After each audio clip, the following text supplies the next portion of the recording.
He locked the door behind him. That much is certain, because when police arrived later that evening, the door was still locked from the outside. No signs of damage, no broken frame, no forced entry, and nothing inside the house had been touched. It was supposed to be an ordinary day.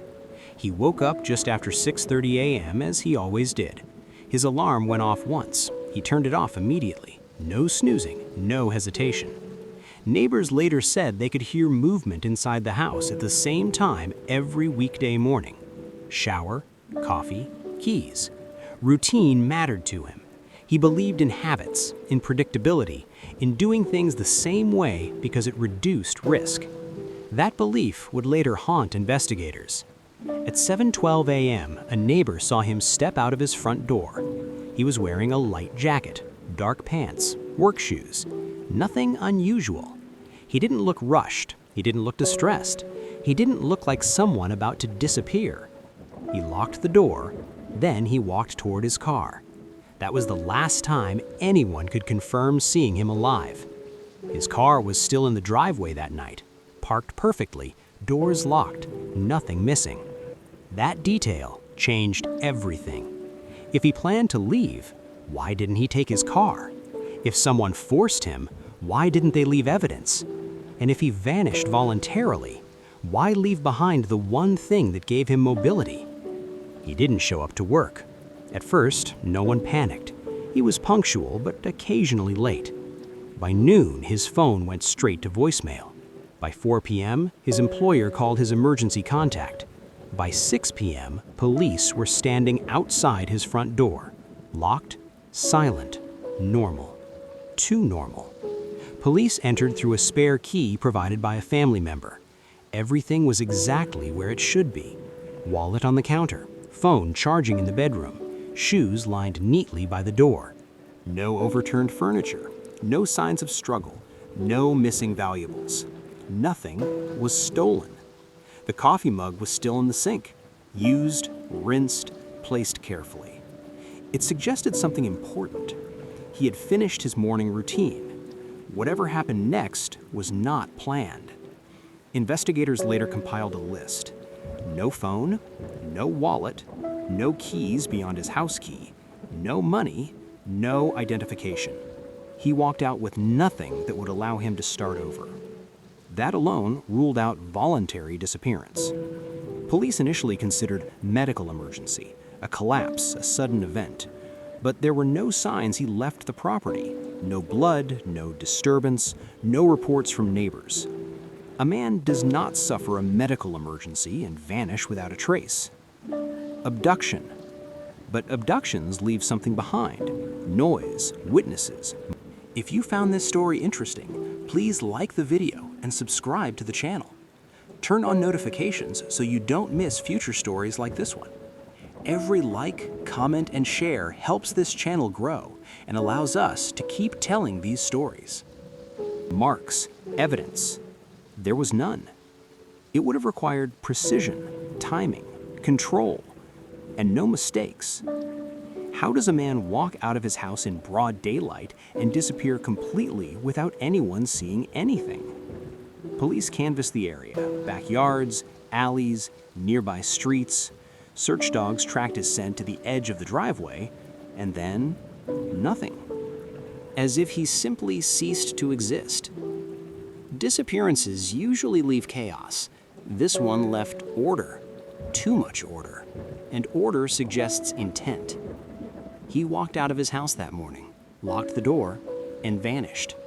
Nothing was stolen, nothing was disturbed, and no one has ever explained how. If no one broke in, then how did he never come back? On paper, this case should have been simple. He left his house at 7:12 a.m. His work was less than 20 minutes away.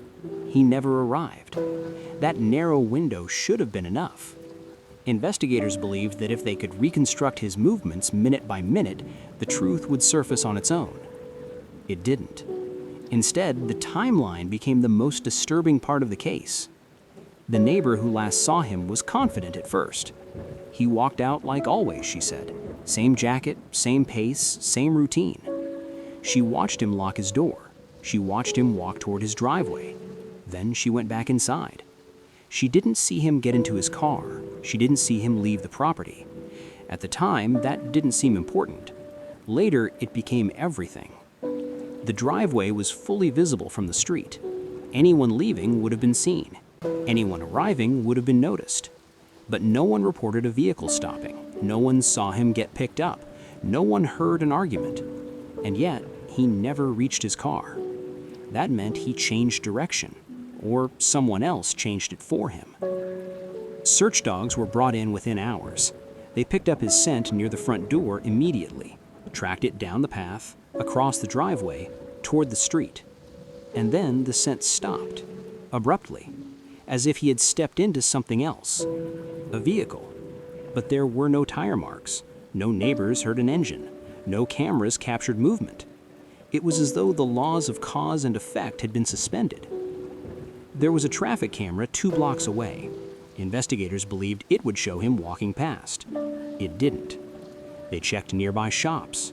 Nothing. Private homes with door cameras showed no activity at all during the critical window. No figure matching his description, no unusual movement, no trace.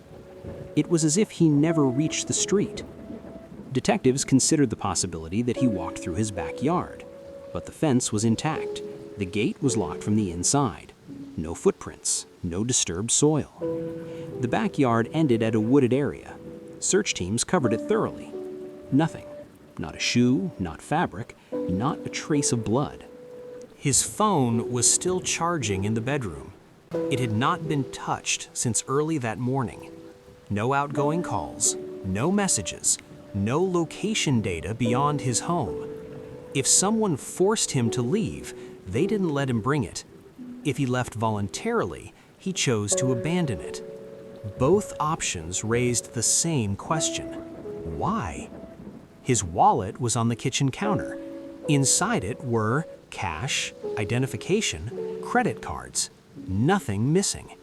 A man planning to disappear does not leave his identity behind, and a criminal trying to profit does not leave valuables untouched. That detail quietly eliminated 2 entire categories of explanation. Eventually, someone suggested something uncomfortable. What if he didn't leave alone? What if someone was already there? Someone he trusted? Someone he wouldn't resist? That theory explained the lack of struggle, the lack of noise, the absence of evidence. But it raised a more frightening possibility. The danger didn't come from outside, it came from within his routine. Investigators compiled a list of people who could approach him without suspicion: neighbors, delivery workers, service personnel, maintenance staff, anyone whose presence would not seem unusual, anyone who wouldn't trigger alarm. The list was long, and none of them looked dangerous on paper. Then something surfaced. He had scheduled a service visit, not that morning, but the evening before. A minor issue, nothing urgent, a routine check. The technician never showed, or so the record said. There was no confirmation the visit had been canceled and no record of it being completed. It was marked unresolved. Police returned to the house. They re-examined every room, walls, doors, windows. Still nothing. No signs of intrusion, no hidden compartments, no evidence that anyone else had been there. The house was a sealed container, and the contents were unchanged except for one thing. The man was gone. Investigators treated the disappearance as a missing person case, not a crime. That decision affected everything. It delayed forensic testing. It delayed subpoenas. It delayed urgency. By the time the case was reclassified, the window for easy answers had closed. As days passed, attention faded. News coverage slowed. Tips dried up. Resources were reassigned. There was no suspect to pursue, no crime scene to protect, and no explanation to give the family. Every investigator involved admitted the same thing. Something happened in that short walk from the front door to the driveway. something decisive, something final. And whatever it was, it left no trace. He didn't reach his car, he didn't reach the street, and he didn't leave his life behind. Which means the moment he vanished, someone else was already involved. He didn't disappear on the road, he disappeared at home.